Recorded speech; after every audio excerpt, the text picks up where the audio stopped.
Hi, everyone. I'm back. And maybe you are too. Who knows? Whatever. Welcome. Welcome to my channel. And this video is going to get into all of the books that I read in August. I'm going to give you my recommendations. I'm going to give you my thoughts. August was a kind of a roller coaster, and up and a down, and up and a down, and up and a down for the 9 books that I read this month. So let's get into it, shall we? First of all, let's just comment about the hair. So it's clean for the win, and I straightened it with my newish device. It took like no time. It's one of those like air brush dry things.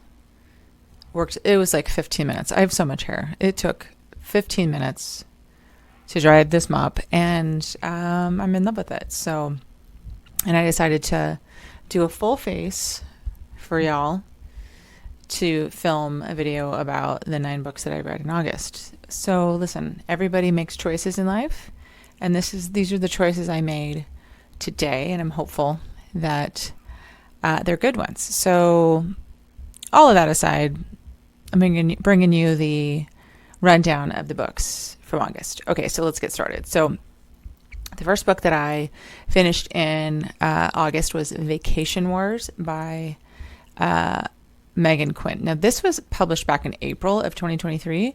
It's 427 pages long if you read it. I listened to it on Audible because it's one of those that has the like it's in KU, and you can just have the like free Audible download as well. So that's why I opened it. I really like those. So I was listening to it, and let's talk about my thoughts about it. So this story follows Tessa and Miles, and they have known each other kind of peripherally since they were kids. So the story is that Miles is the son of a man who owns a resort in Santorini in Greece, and Tessa's family would vacation there in the summers. So Tessa's father, I think, is Greek, and would take the family there for, I think, like a month at a time, at least a few weeks at a time every summer. And Tessa started to notice Miles when she was, I think she was like 12 or 13. She was very young. She always thought he was super cute, had a big crush on him. It was just kind of always socially awkward. So that's the backstory. But the story in the present is that Tessa's twin sister took Tessa herself. I think her name is, what is her sister's name? Doesn't matter. Doesn't matter the sister's name. So Tessa, her twin sister, and then their 2 friends go to this resort because that's where the sister's getting married. So the sister's getting married, the wedding's going to start, and the girls go like a week ahead of time to kind of just like celebrate. And they, all the friends are like super annoyed the fact that Tessa doesn't date. They're like, oh, you're so beautiful. Why don't you date? La la la. And they make it their mission while they're at this resort to like hook her up, get her to like get herself out there.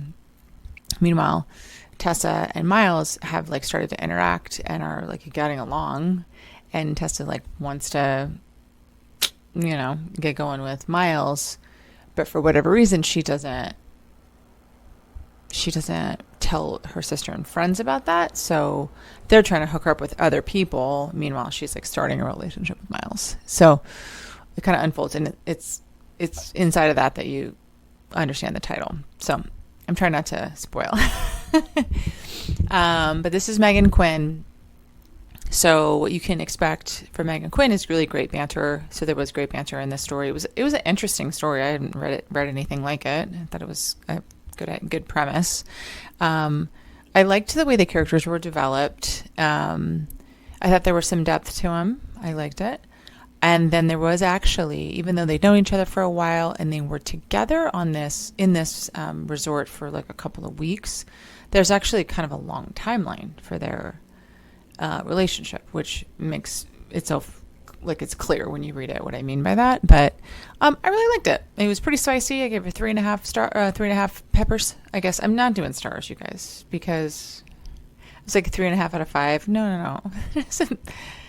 It's good. It's good spice. It's not outlandish. It's, a hetero spice. So it's great. The story I gave 4 out of 5 stars. So I gave this a 4 out of 5 star rating. That is the book Vacation Wars by Megan Quinn. Okay, so next is In the Likely Event by Rebecca Yarros. So Rebecca Yarros has, taken off on TikTok, I think, Book Talk, right? Book Talk, for her book, The Fourth Wing. Apparently, I didn't know this about this author, but she has a whole series of books that are kind of women's fiction / contemporary romance. And this is one of those. So this book, In the Likely Event, was published August 1st of 2023 and follows Izzy and Nate. So Izzy and Nate meet on a plane, and they're both I think Izzy's 18, Nate's 19. And Izzy's going, where is she going? Is she going back to school? She's going back to school. So she's a freshman in college. It's Thanksgiving. That's right. So they're going back. She's going back to Cornell, I think. Some college in New York. And then Nate is traveling to basic training. He's joined the Army. And they're on this plane, and it does a water landing in the Missouri River. They're in Missouri. And it's just, they both survive. I think everybody survived, but they both survived. So they're bonded over that experience. And then a few years later, they get reconnected in kind of a fateful way. And so then their story there's some time jumps. Okay. So how they met, I just gave you the how they met. And then their next time they're reconnected is 3 years after that plane crash. But the story itself in the present is in 2021 in the handover of the U.S. pulling out of Afghanistan, handing it over to the Afghanis, which basically became the Taliban. And the time frame that we're in the present together, they're in Afghanistan. Nate is special forces, and Izzy is a senator's aide. The senator has sent some of her staff to check in on the status of the handover, and they get reunited. So they've got some issues to work out. So also a really interesting premise. So it's kind of military second chance story, because Nate's currently in the military. And I really liked this book a lot. I really liked this story. I liked the characters. I liked Nate. He had troubled background. She had not the best background. I mean, she just had crappy parents that, were rich. So she had what she needed, but Nate had just a rougher set of parents. And so, kind of made them who they were. And that was obvious, it was super believable. And they also, the story, also it had time jumps. So it started, we're in Afghanistan in 2021, and then they had met 10 years prior. So we kind of get scenes from 10 years prior, and then you're in Afghanistan. So it would go in between the present and the past. But the past was always a kind of different instance where they're together.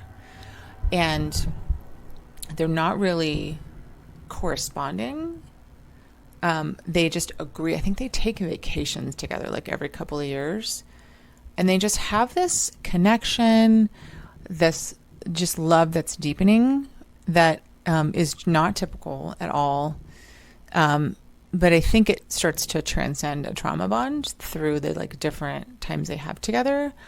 And, they have some stuff to work out, some stuff that went down, I think it was 3 years prior to them being reunited in Afghanistan was the last time they had seen each other.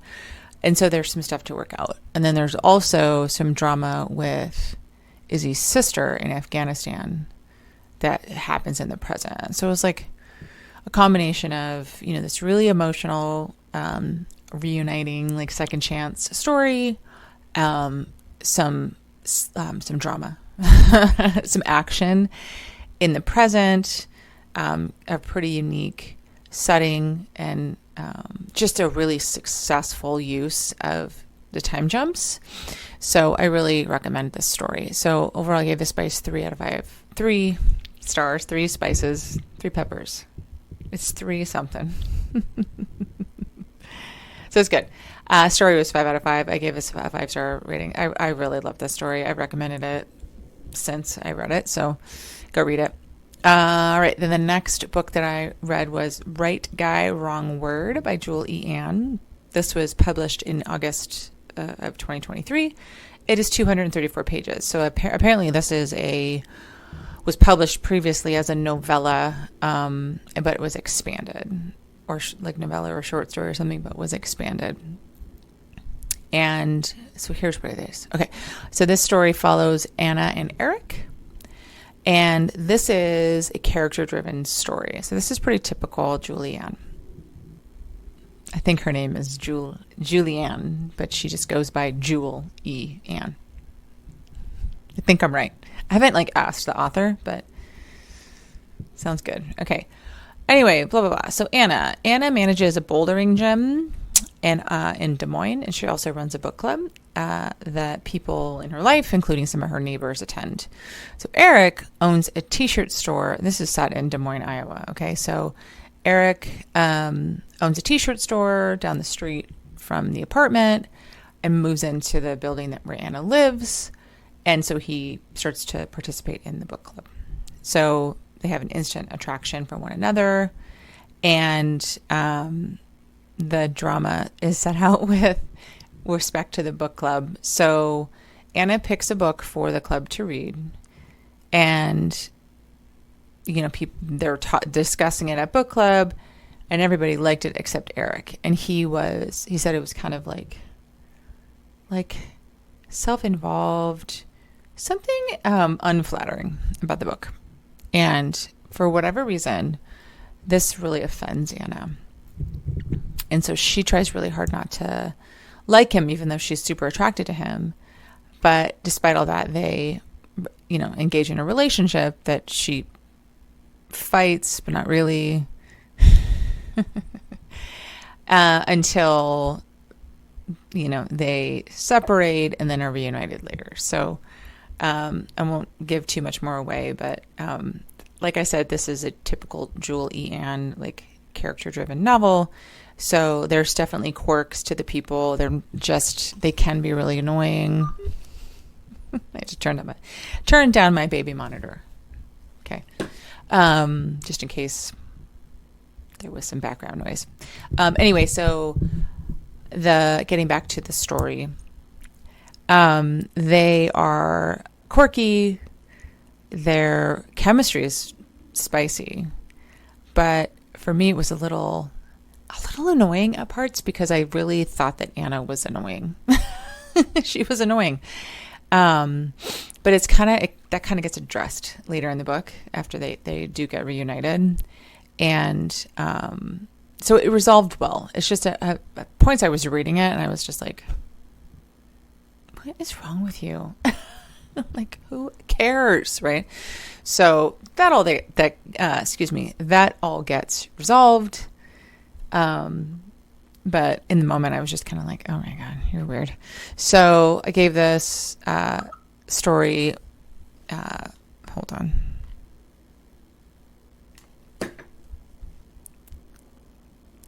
So overall, let's talk about how I rated the book. So I gave the spice 3 peppers. The story I gave it 4 stars. I did actually overall give this story, I actually did end up giving it 3.5 stars.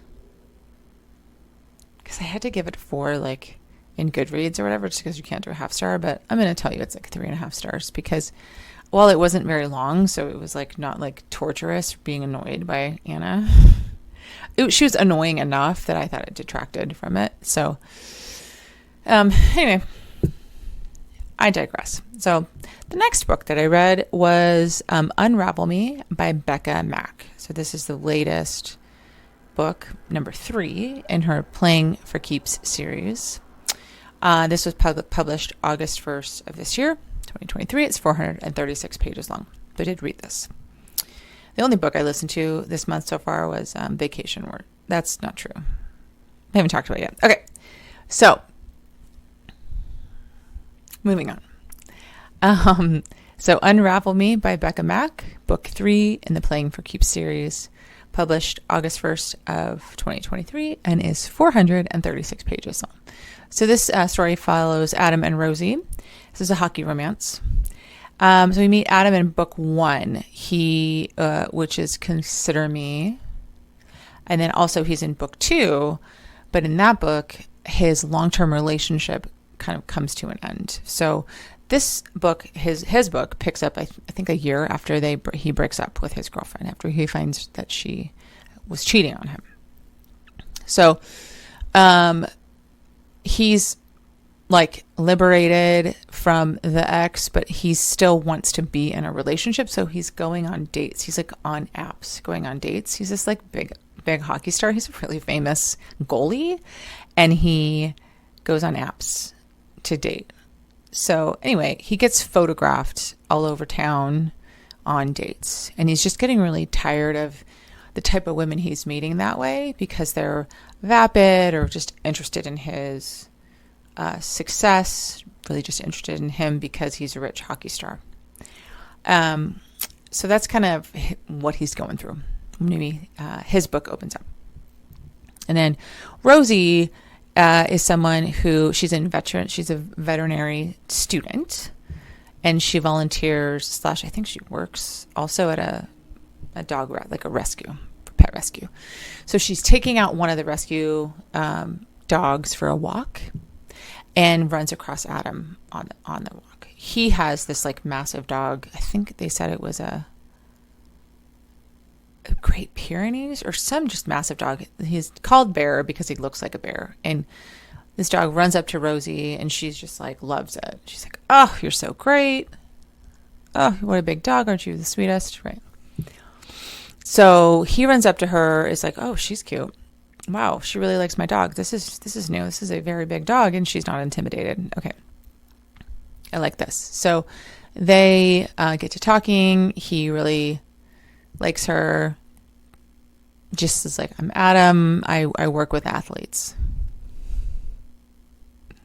Period. Just says, "I work with athletes." She's like, "Okay." Because she doesn't recognize him as anything other than just like a random guy, right? So they start dating, and quickly find out she has a son. This is not a spoiler. This is in the blurb. So she has a son. He's just like, "Oh, this kid is great. I love this." And so they start spending time together. He's still, after however many months of them like being together and them just really falling for one another, hasn't told her that he is a hockey star. So there's some drama around that. So the thing that I would say about this book is that he's so swoony. He's like the swooniest book boyfriend I've run across in a long time. And, pretty consistent with this series, this Playing for Keeps series. It's like really spicy. I was like, "Oh, okay. Get it, Adam." Like, it's spicy. Yeah, all of these boys in these, on this hockey team are like, "All right, I get the appeal." Right? It's nice. And then it's like, also about the series is like, it's not just about the player, but the whole hockey family is featured. And like the first guy, I can't remember his name, from the first book, Consider Me, he's like such a doofus, and it's funny. They're just like doofy guys, right? And then like all of their lives have kind of progressed, so they have kids, and so that's in the mix, and so you just kind of get this like hockey family relationships as well, which is cool. So that was a fun aspect of the book. This is the shortest book in the series so far, which I super appreciate, because I think Play With Me, which was the second book, was like over 600 pages. And I was just like, why? Freaking knock it off. And this one was still over 400 pages, which is like kind of pushing it, but it was fine, right? So I really liked it. There was good dirty talk in this story. So it was pretty spicy, but I still gave it 3 stars. So it wasn't anything crazy, right? The story, I gave it 4 stars. I am going to give this a 4-star book. I will say that main character, the heroine, she did struggle with anxiety. So just like with anything, check trigger warnings. If you, I think for like anxiety and anything else, anxiety, anything else I think would be a spoiler, but just check the trigger warnings. I sympathize with the anxiety, but at some point I was just like, oh my God. Like, see someone, get some help. Because it was like a lot of her character, and I just was like, I just don't think, like, yeah, you can struggle with anxiety, but that's not all there is to you. So anyway, I still gave this book 4 stars. I recommend it. I liked it. If you like this series, you'll like this one, because he's super smooty. So go for it. Okay. All right. So then the next book I read was Jump by Amelia Finn. This was published in August of 2023. And I didn't get the page count. It's like over 300 pages, but it's not super long. It's under 350 pages, I'm pretty sure. And it is book 4 in the Lost Boys series. Okay.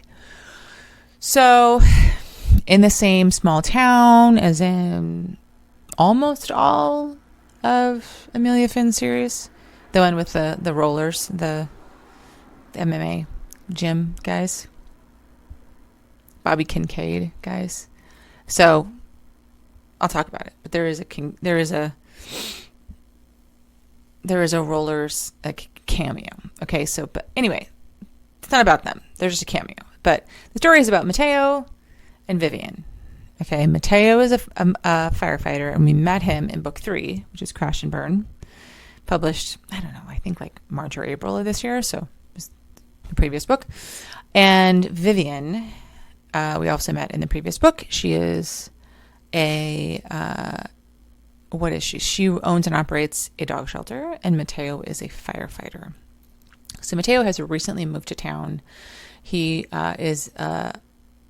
is he a lieutenant? I think he's a lieutenant on the fire crew in the town. And he had previously been a smoke jumper, so like a forest firefighter. And Vivian, like I said, owns and operates this dog shelter. Well, Hannah from the Crash and Burn, the previous book, is Vivian's roommate. Hannah wants to move in with her boyfriend. So Hannah now needs a roommate. And now up until, Hannah suggests it, Mateo has been crashing at Hannah's boyfriend's house. So Hannah's there at her boyfriend's house all the time. Her boyfriend's name is Axel. So at Axel's house, we have Hannah being there all the time because she's with Axel. And then Mateo is the squatter house guest who works on Axel's fire crew. So Hannah's like, oh, Viv, you need a housemate because I want to move out. Why don't you take Mateo? What Hannah doesn't know is that at the beginning of the book, it's Hannah's birthday party. And it's a masked gala. So Vivian shows up in a mask, Mateo shows up in a mask, and they meet. And they agree to a tryst one night with their masks on. No names. And they have wild monkey sex for a night like outside. And I think he gets her name, but she doesn't get his. And so he puts it together who she is. And he stays away whenever she comes to visit Hannah. But she doesn't have any idea that the man of her fantasy that she had this amazing one night situation with is Axel's friend from the firefighting crew. She doesn't know. Okay, so come to find out, Axel or Mateo's like, yeah, I'll move in here. And she's like, whoa, dude, who are you? I am so embarrassed because this was such a great fantasy. You live rent free in my head and you're actually being super grumpy. So the rest of the story is kind of about them coming together and working through whatever there is to work through, disappointment and starting to really fall for one another, right? The thing though is Mateo is dealing with grief because his former girlfriend died in a fire because she was a firefighter as well. So he's dealing with grief and he's got a bunch of guilt from that. I don't think he has any real shame, but he has like guilt from the thoughts of like, oh, let me move on. He's just dealing with that. So the story is kind of about them working through that. So here's the thing about this series. So like I said, this is book 4 in the Lost Boys series. And let me take a drink. Hold on.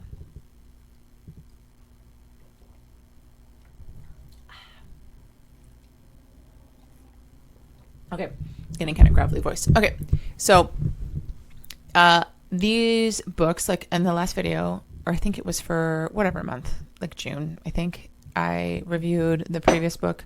I was like, I don't understand this series. What is the point of this series? It took me until this book, book 4. Like, even though I was complaining about this series, I was reading them.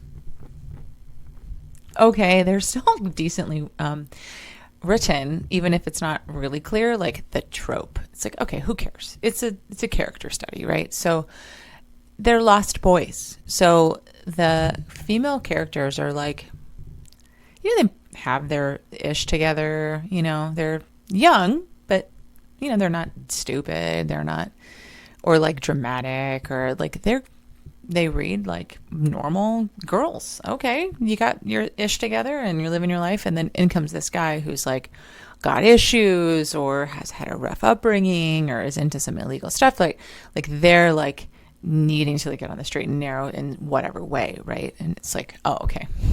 So what has Mateo be lost is his grief. So it was like a light bulb, and now I have less resentment towards this series. For the win. Okay, so I gave this on the spice level, I gave it 3 spices. I gave the story 3.5 stars, and so overall this is a 3.5 star book. I liked it. It doesn't blow my mind, but it was good. Okay, then the next book that I finished was Not My Kind of Hero by Pippa Grant. This was published in August 15th of this year. This is 326 pages. Again, if you read it, again, I listened to this. So this is another like KU/Audible like free download. So I listened to it. I just am like a sucker for that. I really like it. I'm like, oh yeah, I'll read this book if it's got an Audible, or I'll listen to the book if it's got an Audible download. Okay, whatever. All right, so this story follows Maisie, who's a former reality TV star, and she is a single mom. I think her daughter's like 16. June is her daughter's name. And then the hero is Flint, who is a high school math teacher. Now, Flint lives on the property that Maisie has inherited from her uncle. So her uncle's been dead for a year, and she relocated to the ranch in Hells Bells, Wyoming. Kind of think it's a fictional place. Didn't look it up. Anyway, so anyway, they were in Hells Bells, Wyoming. So she relocated from Cedar Rapids, Iowa with her daughter after a pretty nasty divorce. So Maisie had divorced her husband after they had been reality TV stars for 6 years, doing like a home renovation kind of show. And she was the star of that show. And during that time that they were filming, she kind of really lost a lot of time with her daughter. And so she feels like really disconnected with her, got custody of her in the divorce. And then, is just kind of dealing with, how do I make my daughter a priority when I had spent so long really making my husband's dreams the priority. So that's her struggle. Now Flint has had a rough upbringing, just had I think kind of mildly neglectful parents, and was kind of troubled, but ended up living with his aunt who lives in Hells Bells, graduated from high school there, and then went off to college to get the training. Like I said, he's a high school teacher, but he has only been back in Hells Bells for, I think, a year. And he had been in a neighboring town as a teacher. I think he'd been back for a few years, because he rents a cabin on the property that Maisie inherited. And he had a very close relationship with Maisie's uncle, who he felt like a real kinship with, kind of fatherly figure, I think, and was resentful to Maisie when she moves back because she didn't come to the funeral. So they kind of have to work through all that, even though there is this instant attraction between the two of them.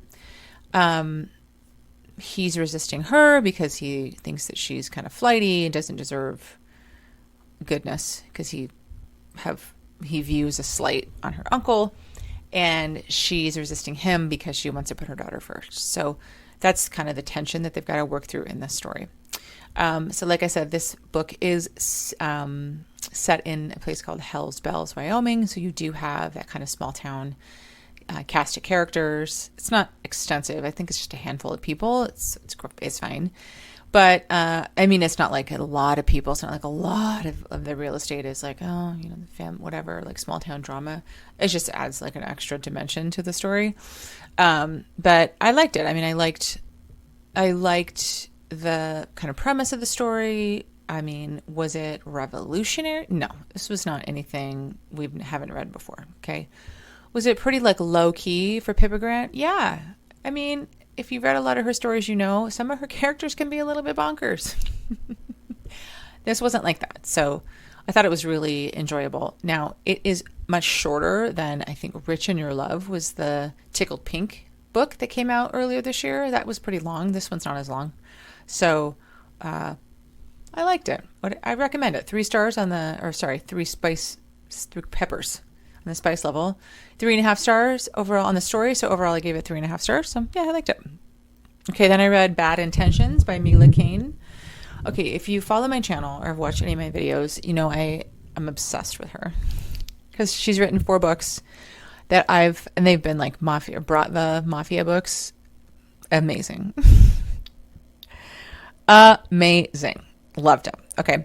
So this story is actually a bully hockey romance. So this is the first book in the Hellions of Hayde Harbor series. So this book was published August 16th, 2023. It is 447 pages. I did read this on Kindle. It follows Lily and Caden. So Lily is the daughter of the hockey coach at the Hayde. Let's try that again. So Lily is the daughter of the hockey coach at the Hayde Harbor High. And Caden is recruited to play hockey at this high school. He had been living in the like wrong side of the tracks, like the bad town on the down the harbor. He had been living with his foster uncle, who was like a well-known drug dealer in town. So kind of did some bad stuff on his uncle's behalf and is really trying to like leave that life behind for hockey. So the coach is like, you can live in my house. And for whatever reason, that actually why Caden starts to bully Lily is a little unclear for me. It's a tiny bit unclear. I was just like, okay.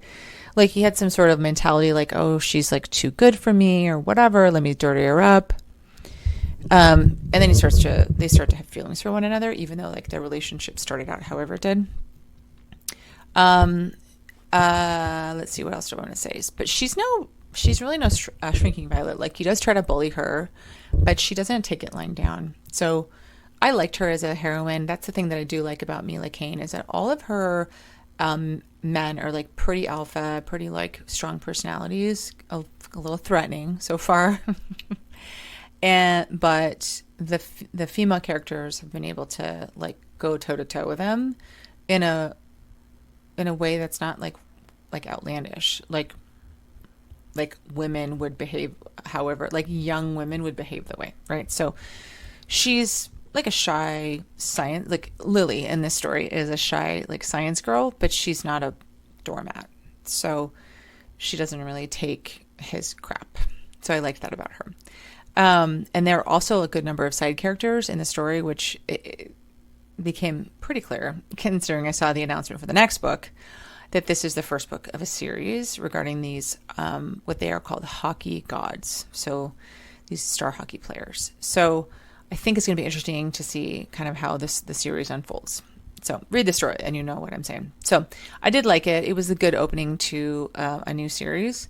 We did get a cameo from the Maid of Mayhem duet, which is like one of my top reads from this year.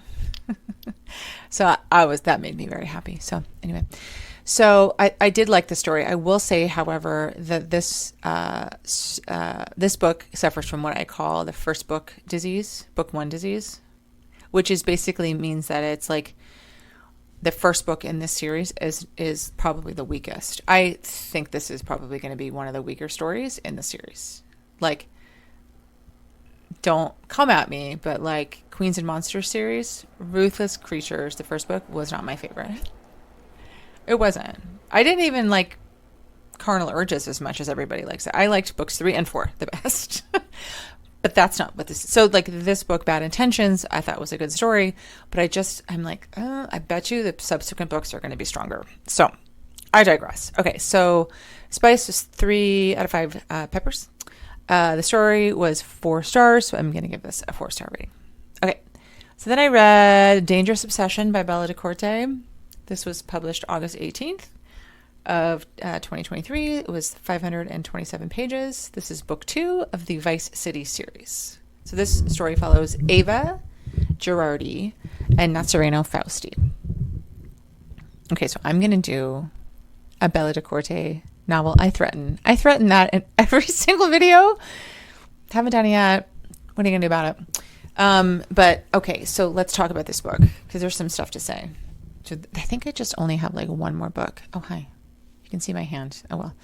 Yeah. Okay. This is okay. We're wrapping up soon, folks. So I'm going to give you my thoughts about this book. Okay. So Ava is a journalist at a publication called Vice City. Now that publication follows the underworld, and I think it's mostly in New York. So the story is set in New York and in Italy and other places too, but mostly in New York and Italy.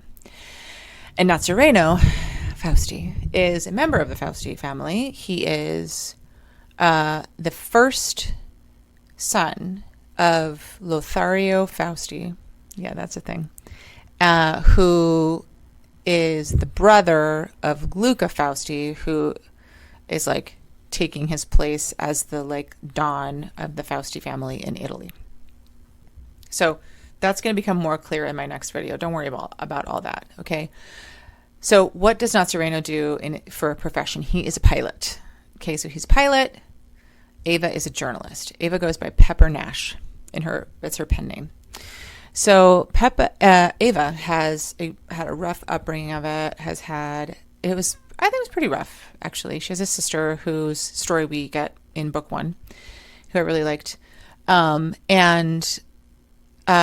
she had an upbringing, and she's like a tough girl, but in a really believable way, considering what happened in her childhood. And she's like of the streets, like in New York, tough girl. And she's got this obsession for the Faustis. Has been like tracking them, knows names, knows faces, has like baseball playing card type things printed up for a lot of the family members. I think she even has one for Nazareno, but like since he's part of this like other faction, he's not the kind of main event, right? So anyway, so her obsession for this family gets her in a situation where she goes as a guest to this gala that's being held in Venice. It's like basically an assumption of power of Luca Fausti, like I said. Now this event happened in, I think, book 6. I can't remember. There's 8 books in the Fausti family series. It was in like either book 5 or 6. I can't remember which one. But this was an event that had happened in a previous book in a different series. I was just like, this author just freaking blows my mind with how like, she just does like really smart things like that. So yeah, loved that. So she's there and some ish goes down, but she meets Naz in, there's like some mayhem that goes down, and she runs across him in like a room off to the side because it's being held in this old like palazzo, and there's like a big ballroom, and then there's some like kind of violence that happens, and then I'm really trying not to spoil. Can you tell? Okay. So there's some violence, and so like they like interact, and there's like this instant connection, this immediate draw, but they like are separated, but she gets nabbed, and they quickly realize that she's this journalist. So she's held, and not like uncomfortable accommodations, but she's held regardless in Venice. And then she goes to see Luca, and Nazareno is there, and she's like, oh, hey, you're that guy. And Luca's like, he's the Don now. So he's like, okay, Nazareno, you're going to watch her. So he's her keeper now to make sure that she doesn't write some story about whatever happened. And, you know, their secrets are protected because they're very secretive, right? So they have this like deep chemistry and connection. And he just really like kind of gives into it. Except has an arranged marriage and he's engaged. He's like, okay, whatever. He's like ambivalent. Excuse me. He's ambivalent about his fiance, and he has this deep connection to Ava, like already, and he like kind of pursues it. And then there's some drama, and their story unfolds from there. So you get like a whole journey in the story. If you like really, I say fairly complex, lush, rich stories, this is it. The mafia piece is there, but like he's kind of an ancillary figure, so it's not like he's offing people. He's a pilot, right? She's involved in it because her brother-in-law is like part of the mafia in New York, just totally unrelated to the Fausties, but you know, so she's kind of ancillary as well. So they're both like mafia adjacent couples that like come together, right? It was just like beautiful. It was a beautiful story. They're beautiful people. The settings were lushly described. It's just amazing. It was great. And I don't know, man. I loved it. I loved the drama of it all. I thought it was awesome. So spicy. He's like dirty talk too, which I really liked too. I would say actually this is probably like more like 3.5 peppers on the spice star. This is 5-star. I gave this 5 stars. This book, I freaking loved it so much. And I think I read this in like 3 days, 500-page book. I had like 4 books going at the same time. I still like, I think I got like 4 hours of sleep, like over the period of like each night for like 3 days, just because I was like, this book is so good. Okay. So I love it. Okay, so then the last book that I finished in August was Hate Mail by Winter Renshaw. So this book was published August 15th of 2023, 334 pages. This is book 1 of the Paper Cuts series. So this follows Campbell and Slade. Campbell is our heroine and Slade is our hero. Now they are both from pretty wealthy families, and they are in an arranged marriage to each other. So they are told from an early age that they're going to marry one another, and their mothers suggest they should start writing letters to one another. So Campbell, being a good girl, writes a letter that's like, hey, I mean, they had met each other at this point, but then her mom is like, why don't you write him a letter just so you guys can stay connected? Because Campbell lives in, I think, Maine somewhere. And then Slade and his family live in Palm Beach, Florida. Something like that. They live in Florida. Okay, so anyway, Campbell writes this nice note to Slade. He writes back hate mail. So that's kind of the premise, right? So they have this relationship where they're like, in the present, they're like preparing to get married, but they have had interactions throughout their lives, are spending time with one another, and Slade really believes, Campbell really believes that Slade hates her based on the letters that she's been receiving for 10 years. Longer than that, like 15 years. And they're actually, just as an aside, they're also in their mid-20s. So she's like 24, he's like 25, right? And yeah, that's pretty much it. They're like preparing to get married, live together. That's it. So here's the thing. This was an interesting premise. Okay. The story was interesting, but as I kind of alluded to, not much really happened. Not much really happened. So there was some drama at the end that happened just quite literally out of nowhere. I literally was like, what the F? And that was kind of it. But the relationship, it developed in a way that I was like, yeah, right. So it was boring. Okay. So this was a 2-star on the spice level. I actually skimmed the spice because I just was like, I don't believe this. Like, I don't believe she's having sex with this guy right now, just based on kind of how the story unfolded. I was like, this is dumb. The story was 3 stars. Man, I am generous. This is a 2.5-star book. Okay. So that's August. We had some ups, we had some downs. I haven't had 5-star books in a while, and there were 2 of them this month. So that's awesome. And then I had some very boring books. What are you going to do? And then the rest, decent. Okay. So not a bad reading month, but check out my recommendations. Avoid what I did not recommend. Don't worry about it. They'll be fine. These authors, just don't read it. So thanks for watching. Subscribe. I try to post every month with monthly wrap-ups. I'm going to try and do more different types of videos, but like I say, probably every single video, I am a middle-aged mother to a toddler. So life gets busy, and do the best I can. So at the very least, I'll see you for my September wrap-up. If not, I'm going to get out some author spotlights in the future, and then more content. Let me know. Let me know what you want to see. Thanks for watching, and have a great day. Bye.